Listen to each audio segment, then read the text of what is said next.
How is self-worth defined for helping professionals? Well, for a lot of us who've done this work, we know that our worth is wrapped up in what we do. That's why we're helpers.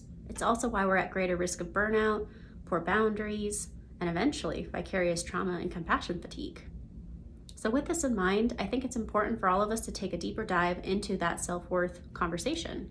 And it starts with negative core beliefs. So I want you to imagine a tree image. Everything we know at a conscious level is the leaves of that tree.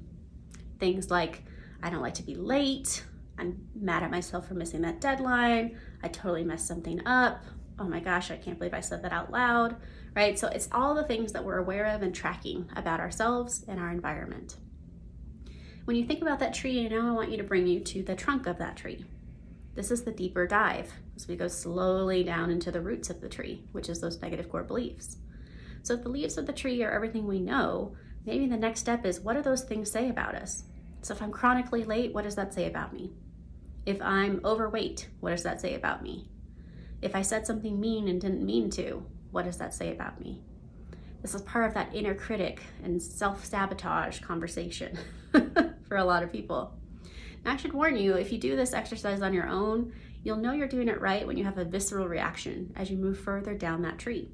Again, the leaves are what we know, and kind of that chatter that comes up every time we make a mistake or we find ourselves being critical of our choices. When we get to the trunk of the tree, that's that next layer. What does that say about me? If I'm chronically late, I'm unprofessional. If I'm overweight, I'm not healthy. If I said something mean and didn't mean to, I'm a horrible friend, right? You can imagine how this starts to get more painful as we go along. And that's why I want to give the disclaimer that this is really tough work. When I do this through a therapeutic lens with clients, I definitely warn them that we're trying to get to that visceral dark place that most of us want to hide. We don't want this known. We don't even want to acknowledge it for ourselves. And yet, it's important for us to be able to repair and heal and move forward as impactful leaders. So we've gone from the leaves of that tree to the trunk of the tree. It's starting to get more uncomfortable because now we keep asking ourselves, what does that say about us? If you were doing this in therapy, the therapist would say, what does that say about you? And what's that say about you? And we'd follow that trail down to the roots of the tree. So if we started with, I'm chronically late, this makes me unprofessional, well, what does that say about you?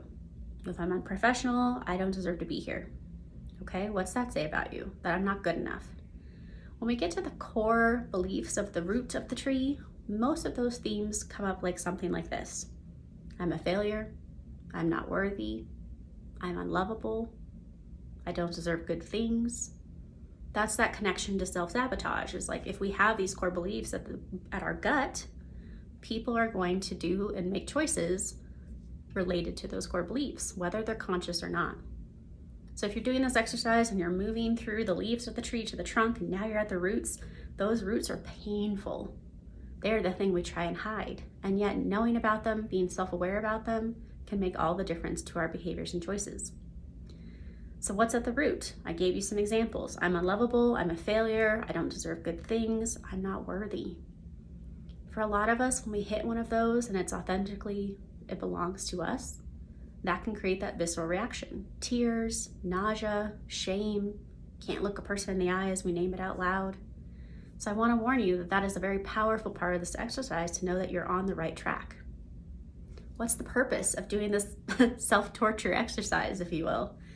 Well, now that we're aware of what our negative core belief is, we can challenge it when it shows up, when it drives our behavior one direction or another.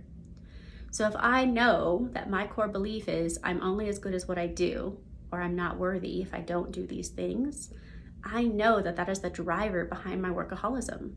I know it is why I chose to be a helping professional. I can work with that because it's now in my conscious versus my subconscious. So although this exercise is kind of painful if you do it right, it is a very powerful exercise to helping you have that work-life balance and to giving you a sense of direction. If you know your negative core belief, what can you do with that? How can you channel it differently? How do we challenge it? What's the evidence that negative core belief is true versus the evidence it's false? These things matter to making you a healthy leader and driven professional without driving yourself into the ground.